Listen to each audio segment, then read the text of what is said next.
Broadcasting live from a hastily constructed satellite dish mounted on the back of an unwilling platygriff, I'm Joe Stevens, and this is the Equestria Inquirer.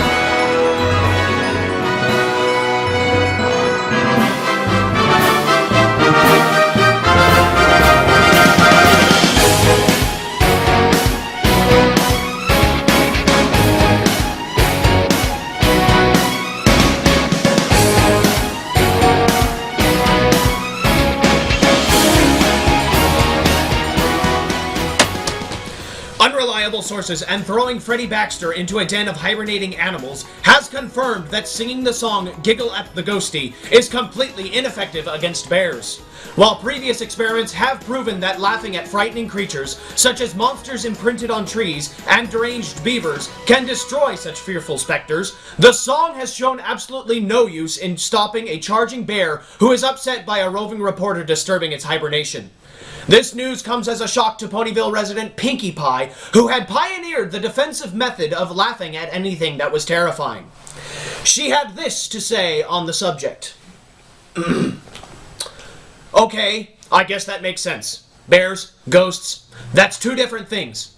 Unless it was a ghost bear, I wonder if that would work. It took several minutes of discussion to convince Pinkie Pie it was a bad idea to seek out a ghost bear and test whether or not laughing could be effective in deterring its attack. Our own Freddy Baxter was present upon this discovery of this song's ineffectiveness against angry bears.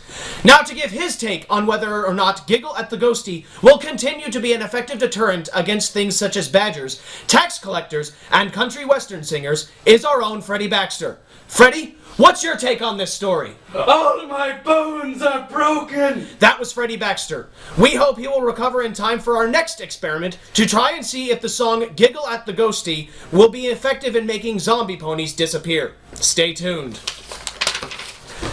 Continuing our coverage of the incident where local dragon Spike destroyed nearly all of Ponyville in an uncontained hoarding growth spurt, and let me repeat, the Equestria Inquirer stands by Princess Celestia's decision to not hold Spike responsible for the destruction he wrought.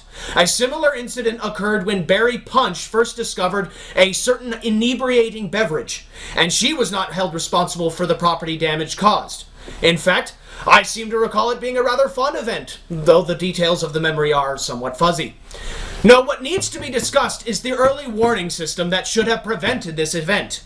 For years, ponies have relied on a siren system that can warn of cutie pox, zebras, and Rainbow Dash waking up on Tornado Tuesdays. So why has there not been a more reliable way of warning when there is a dragon stealing our cheese sandwiches? I just bought that cheese sandwich, and Spike didn't even eat it. He just tossed it in that barrel where he trapped the Wonderbolts. Princess Celestia did not respond to requests for comments on the failure of this early warning system to give ponies adequate time to prepare for the dragon attack. But a spokespony stated that they are working to improve the siren system to incorporate new dangers such as sudden dragon growth and falling whales called into existence in the upper atmosphere. Such needed improvements can only come too soon. In other news, Rainbow Dash has discovered coffee. We are all of us doomed.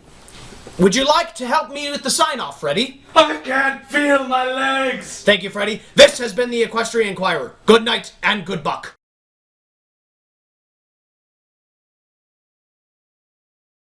The fire of friendship lives in our hearts. As long as it burns, we cannot